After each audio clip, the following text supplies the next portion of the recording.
Hi, I'm your friend Nick Key. Here I'm gonna teach you how to share live location in WhatsApp.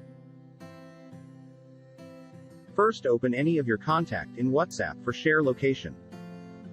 Tap in the bottom left corner and select location icon. Then tap on share live location icon.